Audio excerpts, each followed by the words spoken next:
আগামী 1 থেকে 1.5 মাসের মধ্যে জুলাই গণ আন্দোলনে চাংখারপুলে হত্যাকাণ্ড সহ অন্তত 3টি মামলার রায় ঘোষণা হতে পারে বলে জানিয়েছে প্রসিকিউশন। প্রসিকিউটর গাজী এম.এইচ. তামিম আরও জানান, জুলাই গণ আন্দোলনে মানবতা বিরোধী অপরাধের মামলায় আওয়ামী লীগের সাধারণ সম্পাদক ওবায়দুল কাদের সহ 7 জনের বিরুদ্ধে বিচার শুরুর আদেশ দিয়েছেন আন্তর্জাতিক অপরাধ ট্রাইব্যুনাল। আসামিদের বিরুদ্ধে আনুষ্ঠানিক অভিযোগ গঠন করে সূচনা বক্তব্য উপস্থাপন ও সাক্ষ্য গ্রহণের দিন ঠিক করেছেন বিচারপতি নজরুল ইসলাম চৌধুরী নেতৃত্বাধীন ট্রাইব্যুনাল 2। হুমায়ুন চিস্তি জানাচ্ছেন বিস্তারিত।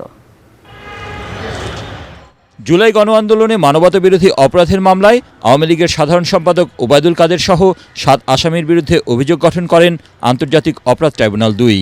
ওবায়দুল কাদের ছাড়া অন্য আসামিরা হলেন আওয়ামী লীগের যুগ্ম সাধারণ সম্পাদক আফম বাহাউদ্দিন নাসিম, সাবেক তথ্য ও সম্প্রচার প্রতিমন্ত্রী আলী আরাফাত, যুবলীগের সভাপতি শেখ ফজলে শামস পরশ, সাধারণ সম্পাদক মাইনুল হোসেন খান নিখিল, ছাত্রলীগের সভাপতি সাদ্দাম হোসেন ও সাধারণ সম্পাদক ওয়ালি আসিফ ইনান।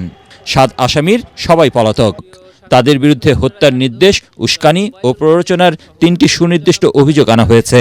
17 ফেব্রুয়ারি ওপেনিং স্টেটমেন্ট এবং প্রসিকিউশনের উইটনেসের দিন ধার্য করা হয়েছে। যেহেতু ওনারা তৎকালীন সরকারের একটা গুরুত্বপূর্ণ দায়িত্বে ছিলেন এবং তৎকালীন ক্ষমতাসীন রাজনৈতিক দলের প্রধান ব্যক্তিরা, এজন্য সারা দেশে সংগঠিত 1400 হত্যা এবং 25,000 আহত করার অভিযোগ তাদের বিরুদ্ধে আনা হয়েছে।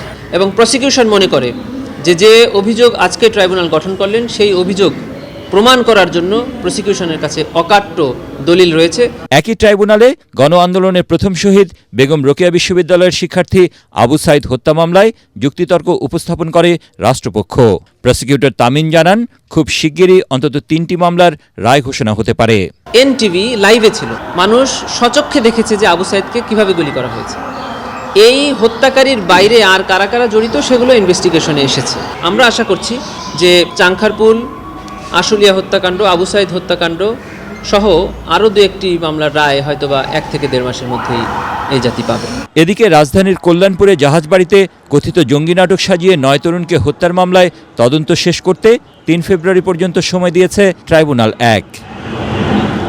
হুমায়ুন চিস্তি, এটিএন বাংলা, ঢাকা।